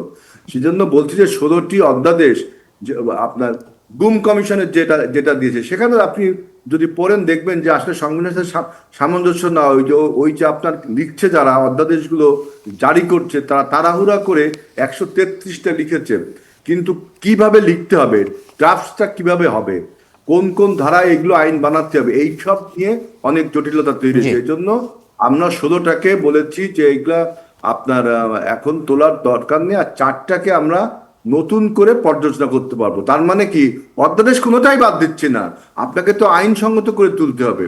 জুলাই সনদ নিয়েও বলছিলেন কিন্তু যে আমরা নাকি বাস্তবায়ন করবো না, এই অধ্যাদেশ সবগুলোই আমরা আইনি আকারে তুলবো, কিন্তু সেটাকে তো সেই ফর্মুলেশনে আনতে হবে। আপনার 98টা না কয়টা মনে হয় দেখলাম যে আপনার 112টার মতো আপনার বিল আকারে আনা হয়েছে, আইন আকারে আনা হয়েছে, এবং কতগুলো আগেই আপনার বাস্তবায়ন আপনি হয়েছে। যে বিষয়ে বলছিলেন, আপনার এই প্রসঙ্গে আমরা একটু মতামত দিতে চাই। জামায়াতের সংসদ সদস্য সুলতান আইয়ুবী, আপনি যেখানে কথাটা শেষ করতে পারেননি, আপনার কাছে প্রশ্ন ছিল যে এই পরিস্থিতিতে সালাউদ্দিন আইয়ুবী, এই পরিস্থিতিতে আসলে কি করবেন আপনারা যারা সংসদ সদস্য আছেন এবং আপনাদের দল, বিরোধী দল, তারা রাজপথে কর্মসূচি দিচ্ছে, আপনারা এই পরিস্থিতিটাকে আপনারা কিভাবে মোকাবেলা করবেন? দেখুন, আমি যেটা বলছিলাম, এই যে অধ্যাদেশগুলো এসেছে, এই অধ্যাদেশগুলো শুধুমাত্র তৎকালীন অন্তর্বর্তী সরকারের ইচ্ছার মধ্য দিয়ে এখানে এসেছে, বিষয়টা এরকম নয়। সংস্কার কমিশন যেটা গঠিত হয়েছিল, সংস্কার কমিশনে সকল দলের সকল মতের অংশীদাররা ছিলেন, তাদের মতামত চিন্তার গুলো রিফ্লেকশন বাংলাদেশের তৎকালীন সরকার সংস্কারের উদ্দেশ্যে তাদের প্রত্যেকটা বিধান প্রতিবিধান আদেশ অধ্যাদেশের মধ্যে রেখে দিয়েই তারা কিন্তু কাজগুলো করেছিল। এবং রহস্যজনক হলো এর প্রত্যেকটাতে মুখ্য ভূমিকা ছিল তৎকালীন সময়ের যারা প্রভাবশালী দল ছিল, বড় দল ছিল, নিঃসন্দেহে তার মধ্যে বিএনপিও ছিল। কিন্তু এই রহস্যটা এখনো রয়ে গেছে যে বিএনপি এখন এসে আগের জায়গাটাতে কেন যেন থাকতে পারছে না। আপনি বলছিলেন এবং আরেকজন বক্তা এনসিপির যে সালাউদ্দিন সাহেব, উনিও বলছিলেন যে গুম এই অধ্যাদেশের বিষয়ে বিএনপির কোনোভাবে আপত্তি থাকার কথা না, যে সংসদ সচিবালয়ের বিষয়ে কোনোভাবে বিএনপির আপত্তি থাকার কথা না। 31 দফায় তারা এটা উল্লেখ করেছেন, এখন এসে এই জায়গাটাতে বলছেন। একটা বিষয় বলছেন যে 20টার মধ্যে 16টা, হেলাল ভাই বলছেন 16টা ইতিমধ্যে ল্যাপস হয়ে গেছে অথবা ইতিমধ্যে তাদের কার্যকারিতা হারিয়েছে। তাহলে এই সংসদটাকে এত বিলম্বিত কেন করা হলো? পরিকল্পিত ভাবে এগুলো যাতে ল্যাপস হয়ে যায়, এগুলো যাতে কার্যকারিতা হারায়, সেই দিকে নিয়ে যাওয়া হলো। 12ই ফেব্রুয়ারি নির্বাচন হলো, 13 তারিখ গেজেট হলো, সংসদের শপথ হলো, শপথের পরে অধিবেশন রাখতে 1 মাস সময় লেগে গেল। 1 মাসের মধ্যে বা 30 দিনের মধ্যে এই কাজগুলো করতে হবে। বিশেষ করে গণভোট অধ্যাদেশ, গণভোট এই বিষয়টা নিশ্চিত করতে হবে, এটা কিন্তু আইনের মধ্যে স্পষ্ট করে উল্লেখ ছিল। এইটাকে একেবারে শেষ সময়ে এসে কার্যকর করা, গণভোটের বিশেষ করে সংস্কার পরিষদ গঠনের যে কাজটা ছিল, এটার জন্য নির্দিষ্ট 30 দিনের একটা টাইমলাইন ছিল, সেটা ইতিমধ্যে সমাপ্ত হয়ে গেছে। এই প্রত্যেকটা বিষয় এমন ভাবে একটার সাথে অঙ্গাঙ্গিকভাবে জড়িত যে আপনার যদি সদিচ্ছা না থাকে, এগুলো একটা করে ল্যাপস হইতে থাকবে। এবং যখন উপস্থাপন করে, আপনার কাছে জানতে চেয়েছিলাম এই একটা করে ল্যাপস হতে থাকবে, তাহলে আপনাদের আর ভূমিকা কি হবে? আইনমন্ত্রী, আমি এই জায়গায় আসছি, একটু শেষ করবেন। আইনমন্ত্রী, তারপরে সকল মন্ত্রীর যিনি প্রধানমন্ত্রীরও যিনি মন্ত্রী সংসদে মূলত যিনি মূলত ভূমিকা রাখেন পুরো পুরো সংসদের মাননীয় স্বরাষ্ট্র মন্ত্রী, তিনি সহ সবাই উঠে পড়ে লেগে গেছে যে কোনো মূল্যে আগামী রবিবারের মধ্যে সকল মন্ত্রীরা যেন তাদের এই ইয়েগুলো উপস্থাপন করেন। তাহলে এত টানাটানির মধ্যে কেন নিয়ে যাওয়া হলো এগুলোকে, এইভাবে কেন উপস্থাপন করা হলো? এই জায়গাটাতে জি। আরো ফ্লেক্সিবল, আরো জি, আসবো আপনার কাছে, আসবো সালাউদ্দিন আইয়ুবী, আপনার কাছে আসবো। আপনি আমাদের সঙ্গে আছেন, আপনার কাছে আসবো। আমরা একটু সালাউদ্দিন সিফাতের কাছে আসতে চাই। শাহেদ আলম যখন কথা বলছিলেন, আপনি কোন একটা বিষয় যুক্তি খণ্ডন করতে চেয়েছেন, আদেশ এবং অধ্যাদেশ প্রসঙ্গে তিনি বলছিলেন। একই সাথে আপনার কাছে প্রশ্ন, বিরোধী দলের ভূমিকায় যেমন আছে জামাত, তেমন আছে এনসিপিও। বলা হচ্ছে নাকি সালাউদ্দিন আহমেদের বক্তব্যকে কাউন্টার করার মতো বিরোধী অংশে একজনও নাই। আসলে সেই অক্ষমতাকে আপনি কিভাবে দেখেন? আচ্ছা, ধন্যবাদ। আমি আসলে দুইজনের কথাকেই কাউন্টার করব। শাহেদ আলম ভাই বলেছেন এবং আজিজুল বারী হেলাল ভাই উনিও একটা কথা বলেছেন যে গণভোট অধ্যাদেশটা যেহেতু আর ভবিষ্যতে গণভোট অনুষ্ঠিত হবে না এই বিষয়ের উপরে, এবং গণভোট যেহেতু অনুষ্ঠিত অলরেডি হয়ে গেছে, কার্যকর হয়ে গেছে, সুতরাং এটা তামাদি এবং অপ্রাসঙ্গিক, এটাকে নতুন করে আইন করার প্রয়োজনীয়তা নেই। এটা হচ্ছে তাদের যুক্তি, এবং এই যুক্তি সপক্ষে অনেকে অনেক লেখালেখি করেছেন। বদিল আলম মজুমদার সাহেব ওইদিন একটা আর্টিকেল লিখেছেন, সেখানে ফ্যাক্টম ভ্যালে নামক একটা ডক্ট্রিনের আশ্রয় নিয়েছেন। তিনি বলেছেন যে যেটা কার্যকর হয়ে গেছে সেটাকে আবার নতুন করে বৈধতা দেওয়ার কিছু নাই। ওকে, লিগালি এটা সাউন্ড মনে হতে পারে, কনভিন্সিং মনে হতে পারে, সবকিছুই ঠিক আছে। এই জায়গায় আপনি তো বলবেন। না, আমি শেষ করি, আমাকে শেষ করতে হবে। আপনি বলেছেন, আমি বলি। সেটি হচ্ছে যে বর্তমানে বাংলাদেশের বাস্তবতায় এবং সরকার দলের সংস্কার বিরোধী অবস্থানের কারণে এই যুক্তিতে আমি নিজে ইমান আনতে পারছি না, এবং আমি না, বাংলাদেশের কোনো জনগণ ইমান আনতে পারছে না। কেন এবার সেটা বলছি। কার উপরে ইমান আনতে পারছে না? সরকার দলের এই যে কথাটা যে আমরা কেন ইমান আনতে পারছি না, সেটা আমি স্পষ্ট করি। গণভোট নিয়ে এখন পর্যন্ত সরকার দলের বিভিন্ন কর্নার থেকে, এবং গণভোটের আগে অর্থাৎ তারা যখন বিএনপি ছিল, সরকার ছিল না, তখনও গণভোট সম্পর্কে বলা হয়েছে যে এটা একটা বেআইনি জিনিস, এটা অসাংবিধানিক জিনিস, এটা অবৈধ জিনিস। ফলে আপনি যদি এখন গণভোট অধ্যাদেশটাকে আইনে পরিণত না করেন সংসদের মাধ্যমে, তাইলে এই লুপহোলটা, আইনি লুপহোলটা আপনি রেখে দিলেন, যাতে করে ভবিষ্যতে কেউ গিয়া কোর্টে গিয়ে একটা রিট পিটিশন করে বলে ফেলতে পারে যে এই গণভোট অধ্যাদেশটা এটা অসাংবিধানিক ছিল, বেআইনি ছিল। এই আইনি লুপহোলটা কিন্তু আপনি রেখে দিচ্ছেন। এই কারণেই কিন্তু আমরা বলছি যে গণভোট অধ্যাদেশটিকে পার্লামেন্টের মাধ্যমে আইনে রূপান্তরিত করতে হবে, যাতে করে ভবিষ্যতে এটাকে নিয়ে কেউ আদালতে গিয়ে ছিনিমিনি খেলতে না পারে, আদালতে গিয়ে যাতে এটাকে অসাংবিধানিক ঘোষণা করতে না পারে। ফাইন। এখন কথা হলো বিএনপির ভয়টা কি? বিএনপির ভয় হচ্ছে যেটা ভাই কিছুক্ষণ আগে বললেন, যে নিডলের কথা বললেন, যে নিডল একবার ইউজ করা হয়েছে, ওটা তার গণভোট হয়ে গেছে। জি, গণভোট হয়ে গেছে। এখন কথা হলো নিডল যখন ডাক্তার পুশ করে তখন সে আগে দেখে যে নিডলটা ডিসইনফেক্টেড কিনা, মানে ওটা, মানে এটা কি ধরেন ঠিক আছে কিনা, মানে এটাকে সুস্থ আছে কিনা, সুন্দর আছে কিনা। এখন আপনার নিডলটা যদি আপনার ধরেন ইনফেক্টেড থাকে, তাহলে তো এটা তো পুশ করবে না রোগীর শরীরে। তার মানে আপনাকে আগে ডিসইনফেক্ট করতে হবে, আগে এটা যাতে ঠিক থাকে সেটা ব্যবস্থা করতে হবে। আপনি এটা বললেন যে গণভোট হয়ে গেছে, সুতরাং নতুন করে এই অধ্যাদেশের কোনো প্রয়োজনীয়তা নাই। আচ্ছা, এখন দেখেন গণভোট অধ্যাদেশে কি বলা আছে। গণভোট অধ্যাদেশের 2 খ মানে সংজ্ঞায় বলা আছে যে গণভোট মানে হইল, গণভোটের সংজ্ঞা দেওয়া আছে, গণভোট মানে হইল এই অধ্যাদেশের অধীনে গণভোট। তাহলে এই অধ্যাদেশ কোনটা? এই অধ্যাদেশ হচ্ছে গণভোট অধ্যাদেশ। তাহলে গণভোট অধ্যাদেশের পিতাকে, বাপকে, গণভোট অধ্যাদেশের বাপ হচ্ছে জুলাই সনদ, ওই যে বাস্তবায়ন আদেশ। তার মানে এই আদেশের অধীনে, এই অধ্যাদেশের অধীনে নতুন করে আবার গণভোট হওয়ার কোনো পসিবিলিটি নাই। এটা এই আইনেই বলা আছে। যদি নতুন করে কোনো গণভোট হইতে হয়, সেটা যেহেতু সংবিধানে 142 অনুচ্ছেদে যে গণভোটটা রেস্টোর্ড হয়েছে সেটা অনুযায়ী গণভোট হইতে পারে, কিন্তু এই অধ্যাদেশের অধীনে নতুন করে গণভোট হওয়ার কোনো সুযোগ নাই। বিএনপি এটা একটা জুজুর ভয় দেখাচ্ছে যে না, নতুন করে আবার যদি গণভোট অনুষ্ঠিত হয়ে যায়। আচ্ছা, তারপরে যদি আপনাদের এই সাংবিধানিক ভয় থাকে, এই কনস্টিটিউশনাল ফিয়ার থাকে, তাহলে আপনি গণভোট অধ্যাদেশটা পাস করেন একটা সংশোধনী সহ। গণভোট অধ্যাদেশে একটা লাইন জাস্ট যুক্ত করে দেন যে সংবিধান সংস্কার পরিষদের গঠনের পরপরই স্বয়ংক্রিয়ভাবে এই গণভোট অধ্যাদেশটি বাতিল হয়ে যাবে, অকার্যকর হয়ে যাবে। এই কথাটা লিখে যদি আপনি পাস করে দেন, তাইলেই তো হইলো। তাইলে আপনারা নতুন করে তো আর নতুন করে গণভোট অনুষ্ঠিত হওয়ার কোনো সুযোগ নাই। কিন্তু বিএনপি এই কাজটাও করবে না। ফলে বিএনপি যখন এই যে গণভোট নিয়ে এখন ছিনিমিনি খেলছে, না এটা আইন করার প্রয়োজন নাই, এটা মূলত জনগণের সাথে প্রতারণা এবং ছল ছাতুরি। এই ছল ছাতুরি করে বিএনপি জনগণের বিরোধিতা করবে না। মূল জিনিসটা হচ্ছে ট্রাস্টের সমস্যা, আস্থার সংকট। কার উপর? সেটা যেমন বিএনপিও তাদের উপর আস্থা রাখতে পারছে না। এত বড় ল্যান্ডস্লাইড ভিক্টরি, জনগণের উপরে তো বিএনপি আস্থা রাখে না। জনগণ তো তাদের বিএনপির পক্ষে আছে বলে তো 220টা আসন। এই তো এখন তো প্রতারণা শুরু করে দিল। নো ইটস নট প্রতারণা। ইশতেহার বিষয়টা হলো, আপনি বলুন, যদি কান দৌড়ানোর আগেই যদি বলে আমার কান নিয়ে গেল, আমার কান নিয়ে গেল, আমার কান নিয়ে গেল, তো গণভোট হচ্ছে কান। তো কারা চিৎকার করছে যে আমার কানটা নিয়ে গণভোট নিয়ে গেছে, গণভোট নিয়ে গেছে, গণভোট নিয়ে গেছে। আমরা তো গত 4-5 দিন এটাই শুনছি। It's a panic. গণভোট কোথাও যায় না। প্যানিকটা কি এমনি এমনি তৈরি হচ্ছে নাকি বিভিন্ন Create সদস্য করা বা হচ্ছে। মন্ত্রীদের বক্তব্য থেকে উৎসারিত? ভেরি সিম্পল, বাট এটা প্যানিক ক্রিয়েট করা হচ্ছে from the wasted group, from the unholy Nexus, যারা ওই বলে না যে সংবিধান ছুড়ে ফেলে দাও, এটা আমার লাগবে না, ওইটা আমার লাগবে না। হ্যাঁ, মূল যে জুলাই, আমি আগের দিন একটা টকশোতে বললাম, আচ্ছা আপনারা যে এত জুলাই বা সনদ মানেন, এইটা আপনারা দেবতা মানে পবিত্র বাণী মনে করছেন, এখানে তো বলছে আপনি 5% নারীদেরকে মনোনয়ন দিতে, আপনার দলের একজন, আপনি দেখছেন সংসদে গিয়েছেন, জামায়াত ইসলামীর ওই যে শাড়িটাকে আপনি দেখছেন, ইট লুকস গুড, নুরানি চেহারা, সব দাড়িওয়ালা মানুষ আমাদের আইয়ুবী ভাইয়ের মতো, not a single women in that Qatar. তো আপনি তো সংস্কারের মূল জিনিস আপনি বলছেন যে 5% নারী এনশিওর করতে হবে, আপনি আনেন নাই কেন? আজকে যদি সংসদের স্পিকার, আমি মানলাম মুক্তিযোদ্ধা মেজর হাফিজ, আপনি তো ওই দিন সংসদে গেছেন। জি শাহজালাল ভাই, আপনি ওই দিন সংসদে গেছেন, আমাদের সারিতে কিন্তু রুমিন ফারহানা আছে। আহা, রনি খালতো তো আপনাদের না, আপনারা কেন লোকজনকে আপনাদের নিজেদের দিকে, আমাদের তাও আবার সারিতে আছে তো। আমির হামজা উনি এটা আমাদের ওনার সারিতে দিকে আছে। খুব আপনি- কুনজর আপনি দিয়ে তো দেখেছেন, তাকিয়েছেন। আমি দেখছি শুনেন কয়েকবার আইয়ুবী তাকিয়েছেন। ভাই, তাও আবার রুমিন ফারহানার দিকে কুনজর দিছে আমির হামজা মুনাফেক।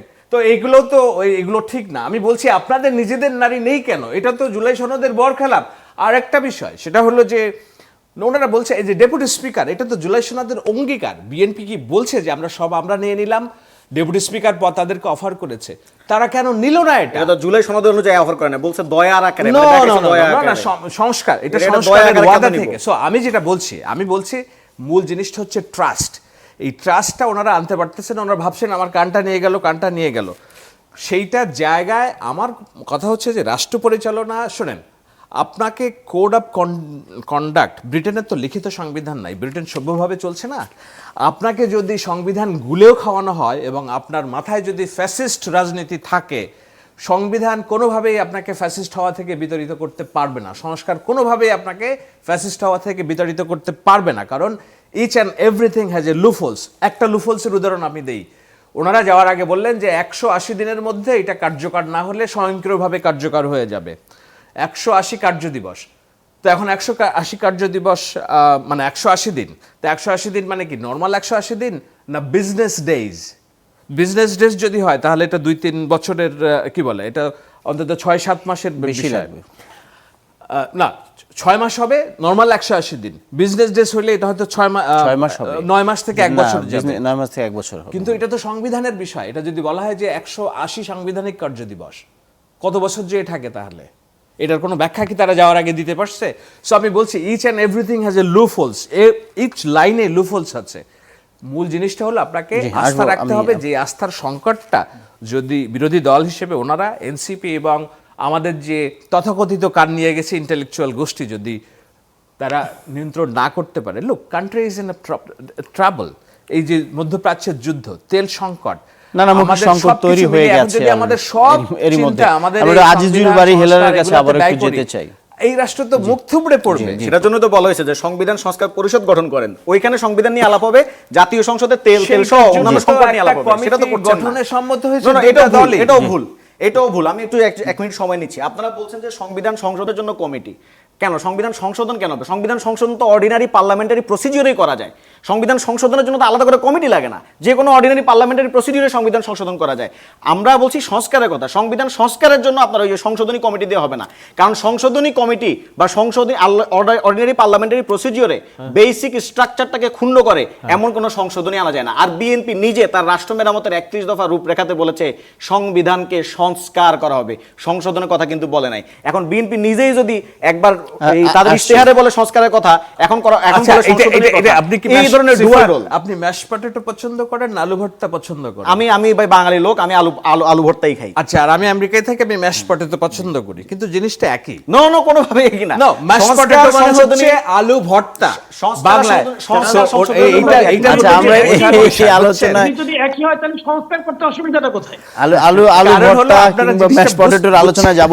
আজিজুল বারী হেলাল, আপনার কাছে আরেকবার একটু আসতে চাই। যে সমস্ত সংস্কারের কথা বলা হয় বিভিন্ন প্রতিষ্ঠানের, সাংবিধানিক প্রতিষ্ঠান কিংবা বিভিন্ন অর্গানাইজেশন রিফরমেশনের মধ্যে একটা বড় জায়গা হলো পুলিশ, যে পুলিশ যে সংস্কার করার কথা, পুলিশি যে প্রতিষ্ঠান পুলিশ কমিশন, সেখানে বলা হচ্ছে যে বাছাই কমিটির মাধ্যমে একটি পুলিশ কমিশন গঠন, কমিশন পুলিশের মহাপরিদর্শক নিয়োগের সুপারিশ করবে, নাগরিকদের অভিযোগ পুলিশের অভ্যন্তরীণ সংক্ষোভ নিয়ে কাজ করবে।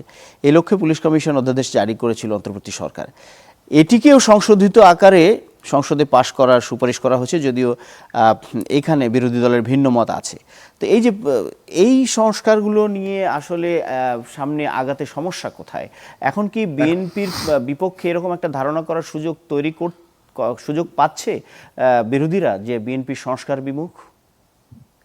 আসলে আমি আপনাদের সবাই যারা এখানে আছি, আমরা যদি সংসদের আলোচনাগুলো শুনতাম এবং জুলাই সনদটা পড়তাম, আদেশ যে গেজেট আকারে হয়েছে সেটা পড়তাম, তাহলে কিন্তু আমরা অনেক কিছু সমাধান করতে পারতাম, অনেক অমীমাংসিত জিনিস মীমাংসিত হতো। প্রথমে দেখেন যে গণভোটটা, আপনি পুলিশ সংস্কারের কথা বলেছেন, এটা যদি সময় পাই বলবো, এটা আমার কাছে এখন আর গুরুত্বপূর্ণ মনে হচ্ছে না। এখন যেটা মনে হচ্ছে যে গণভোটটা করলাম কি জন্য? জুলাই সনদ বাস্তবায়ন করতে হবে। জুলাই সনদটা বাস্তবায়ন কি প্রক্রিয়ায় হবে সেটা জুলাই সনদ বলে দিয়েছে। জুলাই সনদ বলে দিয়েছে যে 1 থেকে 47 পর্যন্ত যে অনুচ্ছেদগুলো আছে সেইগুলো আপনার সংবিধান অ্যামেন্ডমেন্টস করে করা হবে, বুঝছেন? আর 47-এর পরে 48 থেকে 84টা এই কয়টা করা হবে নির্বাহী আদেশ, অধ্যাদেশ, বিধি, আইন দ্বারা। তার মানে তার মধ্যে অনেকগুলো অলরেডি হয়ে গেছে, নির্বাহী আদেশে, আইনে হয়েছে এবং চলছে। এখন এই যে সংবিধান সংস্কার পরিষদ যে এই কথাটা কি জুলাই সনদের কোথাও দেখাতে পারবেন? এইটা আছে আদেশে, এটা আছে আদেশে। আদেশে বলছে, এবং আদেশটা আমরা বলছি যে একটা মানে ওই যে জানো অনন্ত প্রতারণার দলিল বললাম না। দেখেন এই আদেশটা আপনি যখন লিখলেন তখন আপনি আমাদের জুলাই সনদে আমরা যে স্বাক্ষরটা করলাম নোট অফ ডিসেনশন সহ, তার থেকে নোট অফ ডিসেনশন ডিলিশন করলেন আমাদের না জানিয়ে, এবং আপনি সেখানে বলে দিলেন যে সংবিধান সংস্কার পরিষদ করিতে হইবে। তো এই কথাটা কেন রাজনৈতিক দলের সাথে আপনি আলোচনা না করে আলী রিয়াজ সাহেব ইচ্ছা মতো কার সাথে, জামাতের সাথে, এনসিপির সাথে, কারোর সাথে কথা বলেছে, উনি লিখে দিলেন ওটা। তো জুলাই সনদে যা যা আছে, জুলাই সনদ বলছে যে কি প্রক্রিয়ায়। আমি সেদিন সংসদে দেখলাম আমাদের আনন্দদীপ রহমান পার্থ বলছে যে উই আর ডিসকাসিং যে হাউ টু ইমপ্লিমেন্ট দ্য আপনার জুলাই চার্টার। হ্যাঁ, ঠিকই বলেছে, আমরা we can discuss, but July সনদ ইটসেলফ ইজ সেইং, তারা বলছে যে আপনি 1 থেকে 47 পর্যন্ত আপনি অ্যামেন্ডমেন্টস করতে পারেন, সংবিধানের কিছু ধারা উপধারা অ্যামেন্ডস করতে পারেন। অ্যামেন্ডমেন্ট করলে ইটস এ রিফরমেশন, সংস্কার। আপনি যদি 47টাকে অ্যামেন্ডমেন্টস করেন তো এটার সংস্কার হচ্ছে, এবং বাকি 48 থেকে 84 পর্যন্ত এটা আপনি অর্ডিন্যান্স, আইন, বিধি দ্বারা এটা হচ্ছে, এখনো হচ্ছে, ওটা স্বয়ংক্রিয়ভাবে হচ্ছে। এগুলো 48টা ওই পর্যন্ত, 82 পর্যন্ত। তো আমরা জুলাই সনদে কোনটা মানলাম না? আদেশের যে আদেশটা তো আর জুলাই সনদ না রে ভাই, আদেশটা তো পরবর্তীতে আমাদের সমস্ত রাজনীতিকে টস দিয়ে আপনি জারি করলেন। সেইখানে আবার গণভোটের কথা আমরা সালাউদ্দিন আইয়ুবের কাছে একটু আসতে চাই। আজিজুল বারী হেলাল, আমরা বাস্তবায়ন করছি। আজিজুল বারী হেলাল বলছিলেন যে জুলাই সনদের আমরা কোনটা মানলাম না, কি মনে হয় আপনার কাছে কোনটা মানলেন? ধন্যবাদ আপনাকে। ওনারা বলছেন যে জুলাই সনদে আদেশ নাই, আদেশে জুলাই সনদ নাই। কিন্তু মানে মজার বিষয় হলো ওনারা এই আদেশ মেনে, গণভোট যে আদেশ, এই আদেশ মেনে গণভোটের পক্ষে সদল বলে হ্যাঁ ভোটের পক্ষে প্রচারণা চালিয়েছেন। একটা বিষয় যদি আমি না মানি, তাৎক্ষণিকভাবেই তার প্রতিবাদ করা, এটাতে অংশগ্রহণ না করাটাই ছিল যৌক্তিক। এই গণভোটে সদল বলে মাননীয় প্রধানমন্ত্রী জনাব তারেক রহমান একাধিক সমাবেশ হাত জোর করে বলেছেন যে এবার আপনারা হ্যাঁ ভোটের পক্ষে একটা ভোট দেন। যদি তারা এটা নাই মানে, এটা মনে করে যে বিএনপির সাথে এটা পরামর্শ করে করা হয় নাই, এনসিপির সাথে পরামর্শ করে করা হয় নাই, জামাতের সাথে পরামর্শ করে করা হয় নাই, এটা জুলাই সনদে ছিল না, এটা আমরা স্বাক্ষর করি নাই, এইগুলো যদি ঠিক থেকে থাকে, তাহলে এইটার পক্ষে কিভাবে স্বয়ং প্রধানমন্ত্রী সহ তার দলের সকলে মিলে কিভাবে ভোট চাইলো, কিভাবে সেটার পক্ষে ভোট চেয়ে অংশগ্রহণ করে সেই রায়টাকে এখন মানে অকপটে অস্বীকার করছে, ওই রায় তো মানি, জনগণের এটা তো ভুল তথ্য, ইয়েকে আমি তো রায় ভোটকে মানি। অস্বীকার করে এই জায়গায় নিয়ে আসছে। জি। তাহলে আসলে কথা কোনটা ঠিক?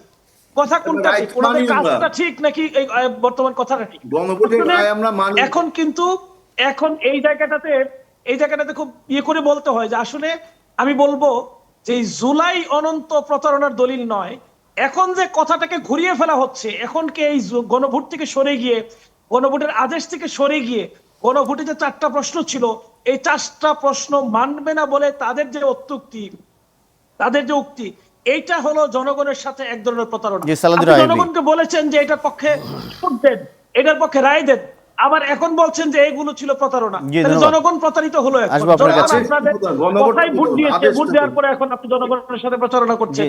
এটা তো আসলে শাহেদ আলম আপনার চূড়ান্তভাবে কথার কিছু জনগণের সাথে উত্তর দিতে এক ধরনের চাচ্ছেন প্রতারণা। স্টুডিওতে। হ্যাঁ। শাহেদ আলম, আপনি নিশ্চয়ই জানবেন, এদিকে টিআইবি একটা বিবৃতি দিয়েছে।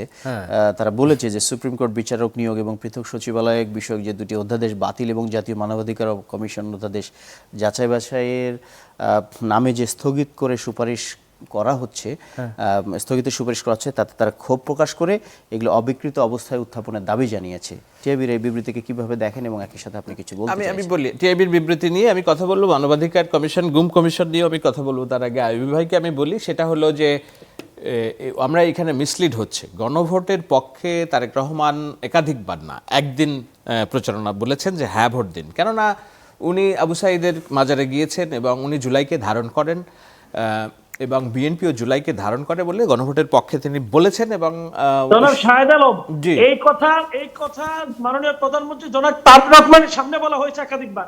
উনি কিন্তু এটা একাধিকবার বলেননি, এটা অস্বীকার করেননি। না, না, না, আমি তো তারেক না, না, না, না, রহমানের চেয়ে বেশি এইখানে BNP তো হয়ে গেছেন। এইখানে তো আইয়ুবী আপনি ভাই, তারেক রহমান সাহেবের চেয়ে বেশি বিএনপি হয়ে গেছেন। এটা আমরা হাসিনার সময় দেখেছি যে হাসিনা সাংবাদিক সম্মেলনে দাঁড়াইলে হাসিনার চেয়ে বেশি মাত্রা আওয়ামী লীগ হয়ে কিছু লোকজন আপনার মতো তথাকথিত সাংবাদিকরা আইয়ুবী এই ভাই, হাসিনাকে মিসলিড করার চেষ্টা করেছে। আইয়ুবী এই ভাই, জায়গাটাতে এইটা আর যেন না, দেশটাকে ওই আমি জায়গায় বলি নিয়েন না। আমি বলি আইয়ুবী ভাই, এই অভিযোগটা শাহেদ আলমকে একটু বলতে আমার দাও। বিরুদ্ধে, এই অভিযোগটা আমার বিরুদ্ধে, আমি যে তারেক রহমানের চেয়ে বেশি বিএনপি, এই অভিযোগটা আপনারা খুব ভালোবাসা থেকে আমার উপর করেন, এটা আমি জানি, বুঝি, এবং এটা আমি স্বাভাবিকভাবেই নেই। এটা আমার বিরুদ্ধে যে একটা আনহোলি নেক্সাসের সংঘবদ্ধ প্রচারণা আসে অনলাইন গোষ্ঠীতে, সেইটা আপনারা অ্যাডপ্ট করেছেন, আপনি জানি। কিন্তু আমি দেখি সোজা চোখে বাংলাদেশ, হ্যাঁ, যেটা হলো যে ইয়েস, আমি ব্যক্তিগতভাবে বলেছি যে গণভোটে না জয়যুক্ত হলে বাংলাদেশ গ্রিক হাত থেকে বেঁচে যাবে নির্বাচনের আগে। আপনাদের মনে আছে কিনা সেটা নিয়ে বিতর্ক হয়েছে। বিএনপি দলীয়ভাবে গণভোটের পক্ষে প্রচারণা চালিয়েছে। না ভোট জয়যুক্ত হলে বাংলাদেশ গ্রিক হাত থেকে বেঁচে যাবে কেন বলেছিলাম? আমি বলেছিলাম যে নির্বাচনটা হলো সংস্কার কেন্দ্রিক যে নাটক ঐক্যমত্য কমিশনের, যেটাতে আসলে কোনো ঐক্যমত্য হয়নি, নির্বাচনটা হলো সেই নাটকের একটা বিরতির পর রাস্তায় যে বিরোধী দল নামবে যদি হ্যাঁ ভোট পাশ হয়, আর যদি না ভোট পাশ হয় তাহলে বিএনপি তার রাজনৈতিক ওয়াদা থেকে স্বাক্ষরিত জুলাই সনদ পুঙ্খানুপুঙ্খভাবে পাশ করতে পারবে, মেনে চলবে, কিন্তু এটা নিয়ে বিরোধিতা করার কোনো জায়গায় পাবে না বিরোধী দল। এইটা রাজনৈতিক দল হিসেবে বিএনপিকে ওই সময় যারা বুঝাইতে ব্যর্থ হয়েছে, এই ব্যর্থতা তাদের বলে আমি মনে করি। নাও কাম টু দ্য পয়েন্ট, গণভোট তো মানছে না বিএনপি এমন তো না বিষয়, গণভোটের রায় তো তারা মানছে এবং তারা জুলাই সনদ দেখিয়ে বলছে যে আমরা অক্ষরে অক্ষরে পালন করব। এটা কোথায় করছে না সেটা বিপদ, মানে সেটাই প্রশ্ন। এখন এই যে গুম কমিশন বলেন, অন্য কমিশন যেগুলো বাতিল হচ্ছে, এগুলোকে তারা অধিকতর তদন্তের জন্য দিয়েছেন। এখন সিম্পল একটা গুম কমিশনের রিপোর্ট আমি বলি, দেখুন, আমি তো বলি বাংলাদেশের রাষ্ট্র গত 2 বছর চলেছে জামায়াত এবং ডানপন্থী রাজনৈতিক দলগুলোর বেড অফ রোজেস টাইম হিসেবে। একদম গোলাপ ফুলের বেডের মতো ডক্টর ইউনূস সরকার সাজায় রাখছে তাদেরকে এত শান্তি শৃঙ্খলা দিয়ে। সেই সময় যে গুম কমিশন গঠিত হয়েছে, নাবিলা ইদ্রিস নামক একজন ব্যক্তি, ওনার রাজনৈতিক মতাদর্শ, উনি জামায়াতের রাজনীতিতে মতাদর্শ, ওনারা যেই রিপোর্ট প্রদান করলেন, যেসব সুপারিশ প্রদান করলেন, হুবহু তত্ত্বাবধায়ক তখন এগুলো অ্যাডপ্ট করলো। এখন এটার মধ্যে ছিল আমাদের নির্বাচনের আগে আমাদের প্রতিরক্ষা ব্যবস্থার বাহিনীর মনোবলকে আমরা একেবারে দারুণভাবে অনুষ্ঠানের নো নো নো নো শেষ দিস ইজ ভেরি ইম্পর্টেন্ট আপনি মনোবলকে সংক্ষেপে শেষ আমি করবেন। বলি আমরা একেবারে শেষ মনোবলকে ডিসম্যান্টেল করা এবং তাদেরকে মেন্টালি ব্রোকেন করা। তাহলে হ্যাঁ। নির্বাচন কমিশন সংস্কার কমিশনে আমি- ডক্টর জাহেদ ভাই ছিল। No, no, no, no. তাহলে কি আমরা এখন last ওইটাও কি 3 মেনে মিনিটে নেওয়া আছি, যায়? যদি No, 30 no, সেকেন্ডে আমি বলছি একটা আপনি এক্সাম্পল 20 বলছি। সেকেন্ডে শেষ করবেন। যেহেতু এই ধরনের ব্যক্তিবর্গ দ্বারা ওই সুপারিশ গঠিত হয়েছে, বর্তমান সরকার যেহেতু পলিটিক্যালি ম্যান্ডেট নিয়ে ক্ষমতা আসছে, তারা মনে করছে যে উই নিড টু এক্সামিন মোর যে হোয়াট ওয়াজ সাবমিটেড দেয়ার। জি। এখন তারা তো বাতিল করে নাই, তারা বলছে এখন টিআইবি যেটা বলছে ইয়েস আই এগ্রি, তারা উদ্বেগ, আমি উদ্বিগ্ন, কিন্তু আমি যে চাই আমরা যে এইসব বিষয়গুলো সালেদ আরো মুস্তাফাদের ভালোভাবে কাছে আসে। আসতে চাই। আমি এক ওনার মিনিটেই সর্বশেষ শেষ করবেন। না ওনার সর্বশেষ কথা দিয়ে আমি শেষ করি, সেটা হচ্ছে নির্বাচন সংস্কার কমিশনে ডক্টর জাহেদ রহমান ছিলেন। জাহেদুর রহমান বর্তমানে মাননীয় প্রধানমন্ত্রী, তিনি একজন উপদেষ্টা হিসেবে আছেন। তাহলে এখানে আমি নির্বাচন সংস্কার কমিশনের যত রিপোর্ট আছে সব বাতিল গণ্য করবো কিনা, যেগুলো ভুল হয়েছে? না, না, বাতিল না, না, কেন তো করবে? তাহলে আমি বলবো না কি না, এখন BNP তো BNP বাতিল অধ্যুষিত? করছে না, বলছে না, অধিকতর আমরা- তদন্তের কথা এটা বলেছে। কোনো যে প্রশ্ন আমরা না আর কি, 2 মিনিট এটা ঠিক না আর কি। আর দ্বিতীয় হচ্ছে কথা বলতে সংবিধান পারবো। সংস্কার পরিষদ সম্পর্কে আমাদের বিজ্ঞ যিনি এমপি আছেন মহোদয়, তিনি বলেছেন যে এটা কেমন আসলে, কোথা থেকে আসলো। এটি আমি মনে হয় যে উনি তাদের দলে যে প্রতিমন্ত্রী আছে, সরকার দলের প্রতিমন্ত্রী জনাব জোনায়েদ সাকিকে জিজ্ঞেস করলে ভালো বলতে পারবেন, কারণ সংবিধান সংস্কার পরিষদ নিয়ে উনি সবচেয়ে বেশি অ্যাক্টিভিজম করেছেন। আর একটা কথা আপনি কিছুক্ষণ আগে প্রশ্ন করেছেন, যেটা আনসার আমি দিতে পারি না, সেটা হচ্ছে যে সালাউদ্দিন ভাই যে কথাবার্তা বলেন, তিনি কি আসলে ওয়ান ম্যান আর্মি হয়ে গেছেন কিনা বিএনপির তরফ থেকে, এবং আমরা কেউ আনসার দিতে পারছি না। ব্যাপারটা আসলে এরকম না যে আমরা আনসার দিতে পারছি না। আমার বরং মনে হয় যে সালাউদ্দিন আহমেদ সাহেব, অর্থাৎ বর্তমান মাননীয় স্বরাষ্ট্রমন্ত্রী, তিনি হচ্ছেন যে লোনলিয়েস্ট ম্যান ইন বিএনপি। কেন? কারণ অন্যান্য যত মন্ত্রী যখন কথাবার্তা বলেন, তখন কোনো না কোনো একটা ভুলভাল ব্লান্ডার করে ফেলেন। যেমন আপনি ধরেন আইনমন্ত্রীর কথা বলেন, আইনমন্ত্রী কথা বলতে গিয়ে বলে আমাদের শেষ যে করতে জুলাই হচ্ছে। সনদ হচ্ছে 3 জোটের রূপরেখা। আমাদের জ্বালানি মন্ত্রী ইকবাল মাহমুদ টুকু কথা বলতে গিয়ে বলেন যে আজাদি হচ্ছে আমাদের শব্দ না। আমাদের পরিবহন মন্ত্রী বলেন যে হচ্ছে ঈদ যাত্রা খুব সুস্থ হয়েছে, সুন্দর হয়েছে। তার মানে আমার মনে হয়েছে যে অন্যান্য মন্ত্রী কথা বলে যে বাজে অবস্থা তৈরি হয়, এই কারণে বোধহয় বিএনপি ইচ্ছাকৃত সালাউদ্দিন ভাইকে সামনে নিয়ে আসছে যে উনি কথা বলে হয়তো একটু কম বাজে পরিস্থিতি তৈরি হবে, এটাই। জি, ধন্যবাদ। আজিজুল বাড়ি হেলাল 30 সেকেন্ডে যদি কিছু বলতে চান, একদম শেষ পর্যায়ে আমরা। আমার বক্তব্য হলো, আমরা এখানে সবাই স্কলার মতামত দিচ্ছি, সবার মতামতকে আমি গ্রহণযোগ্য মনে করছি। আর সবাইকে আমি আহ্বান জানাবো, সংসদে যখন জুলাই সনদ নিয়ে কথা বলা হয় তখন আপনার সে আলোচনা শুনুন, জুলাই সনদটা আপনি পড়ুন, এবং জুলাই সনদের বাইরে কিন্তু বিএনপি কিছুই করছে না। আপনি দেখেন, আমরা জুলাই সনদকে সামনে রেখে যে গণভোটটা হয়েছে, আমি বললাম যে জুলাই সনদটাকে আপনার বাস্তবায়ন করব, তার পক্ষে একটা যুক্তি, হ্যাঁ জুলাই সনদ বাস্তবায়ন করব। কি প্রক্রিয়া করবো আমি বলেছি সেটা। সুতরাং সবাইকে আমি মনে করবো যে আপনারা বিচ্ছিন্নভাবে এক একজন এক একটা তত্ত্ব উপাত্ত এবং কাউকে অ্যাটাক করে, কখনো আইনমন্ত্রী, কখনো অমুক মন্ত্রী, কখনো অমুক বিশেষজ্ঞ, সবাইকে কথা বলার সুযোগ দিন। দেখবেন আমরা একটা আননিমাস ইউনিটিতে পৌঁছাবো, এবং আমাদের ফ্যাসিবাদ আর কখনো আমাদের এই বিতর্কের ফাঁক গুলে দাঁড়াতে পারবে না। অর্থাৎ জুলাই ধন্যবাদ, সনদ তখন ধন্যবাদ আজিজুল বাড়ি হেলাল। আপনাদের অঙ্গীকার সবাইকে এখানেই ধন্যবাদ দিতে হচ্ছে। সালাউদ্দিন আইয়ুবী আপনাকে ধন্যবাদ, সিফাত, শাহেদ আলম আপনাদের সবাইকে ধন্যবাদ এই প্রাণবন্ত আলোচনায় যুক্ত হওয়ার জন্য। এতক্ষণ আপনারা দেখছিলেন ইস্পাহানি মির্জাপুর চা মুক্ত কণ্ঠ। ভালো থাকবেন।